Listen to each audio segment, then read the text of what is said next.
Sir, ആരോഗ്യ വകുപ്പിന് കീഴിൽ 105 ഡയാലിസിസ് യൂണിറ്റുകളുടെ പ്രവർത്തനങ്ങൾക്കായി 13.98 കോടി രൂപ വകയിരുത്തുന്നു. ഡയാലിസിസ് യൂണിറ്റുകൾ ഇല്ലാത്ത ജില്ലാ ജനറൽ ആശുപത്രികളിലും 25 ഡിസ്ട്രിക്ട് ഹെഡ്ക്വാർട്ടേഴ്സ് ആശുപത്രികളിലും ഡയാലിസിസ് യൂണിറ്റുകൾ സ്ഥാപിക്കുന്നതാണ്. ഇതോടെ എല്ലാ ജനറൽ ആശുപത്രികളിലും എല്ലാ താലൂക്ക് ആസ്ഥാന ആശുപത്രികളിലും ഡയാലിസിസ് യൂണിറ്റുകൾ ആരംഭിക്കുന്ന ആദ്യ ഇന്ത്യൻ സംസ്ഥാനമായി കേരളം മാറും. സർ, എറണാകുളം, തൃശ്ശൂർ, കണ്ണൂർ എന്നീ മെഡിക്കൽ കോളേജുകളിലും കൽപ്പറ്റ ജനറൽ ആശുപത്രിയിലും പെരിന്തൽമണ്ണ ജില്ലാ ആശുപത്രിയിലും സ്ട്രോക്ക് യൂണിറ്റുകൾ സ്ഥാപിക്കുന്നതാണ്.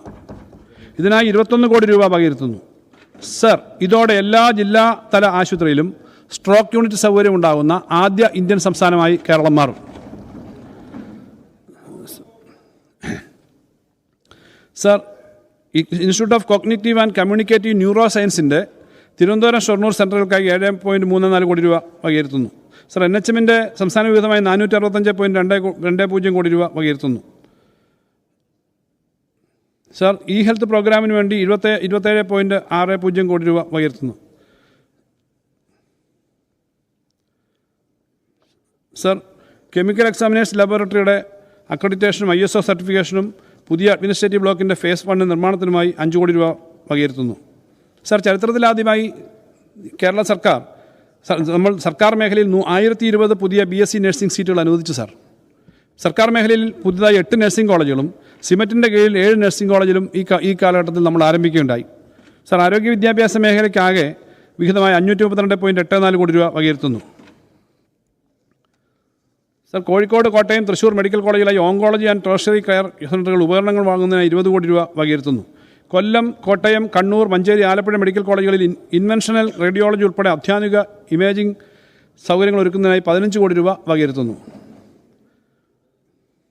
സർ, സാമ്പത്തിക നില കണക്കിലെടുക്കാതെ എല്ലാവർക്കും സ്റ്റെം സെൽ മജ്ജ മാറ്റിവെക്കൽ ചികിത്സാ സൗകര്യം പ്രാപ്തമാക്കുന്നതിന് വേണ്ടി സർക്കാർ മേഖലയിൽ മജ്ജ മാറ്റിവെക്കൽ സംവിധാനം ഒരുക്കേണ്ടത് കാലത്തിൻ്റെ ആവശ്യമാണ്. കോട്ടയം മെഡിക്കൽ കോളേജിൽ മജ്ജ മാറ്റിവെക്കൽ സൗകര്യം ഒരുക്കുന്നതിന് വേണ്ടിയിട്ടുള്ള പ്രവർത്തനങ്ങൾ ആരംഭിക്കുന്നതാണ്.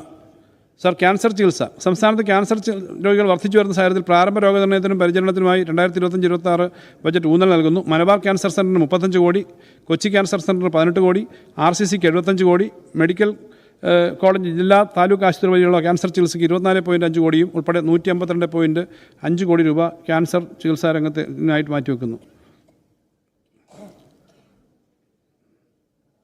സർ, ആയുഷ് ഭാരതീയ ചികിത്സാ വകുപ്പിന് കീഴിലുള്ള 130 ആശുപത്രികൾ, 818 ഡിസ്പെൻസറികൾ, 24 സബ് സെൻ്ററുകൾ എന്നിവയുടെ പ്രവർത്തനങ്ങൾക്കായി 50.93 കോടി മാറ്റിവെക്കുന്നു. ആയുർവേദ മെഡിക്കൽ വിദ്യാഭ്യാസ വകുപ്പിൻ്റെ വിവിധ പദ്ധതികൾക്കായി 43.72 കോടി രൂപ മാറ്റിവെക്കുന്നു. സർ, ഹോമിയോപ്പതി വകുപ്പിൻ്റെ പ്രവർത്തനങ്ങൾക്ക് 23.54 കോടി രൂപ മാറ്റിവെക്കുന്നു. ശുദ്ധജല വിതരണവും മാലിന്യ നിവാരണവും. ശുദ്ധജല മേഖലയിലെ പ്രധാന ഏജൻസിയായ വാട്ടർ അതോറിറ്റിക്ക് 869.03 കോടി രൂപയും ജലനിധിക്ക് 53.57 കോടി രൂപ ഉൾപ്പെടെ ഈ മേഖലയ്ക്ക് 922.6 കോടി രൂപ വകയിരുത്തുന്നു. ഇത് മുൻ വർഷത്തേക്കാൾ 15.5 കോടി രൂപ അധികമാണ്. സർ, ജൽജീവൻ മിഷൻ പദ്ധതിയുടെ 25% സംസ്ഥാന വിഹിതം എന്ന നിലയിൽ കേരള വാട്ടർ അതോറിറ്റിയും ജലനിധിക്ക് 560 കോടി രൂപ മാറ്റിവെക്കുന്നു. കേന്ദ്ര വിഹിതം ലഭ്യമാകുന്നതനുസരിച്ച് അധിക സംസ്ഥാന വിഹിതം ലഭ്യമാകുന്നതാണ്.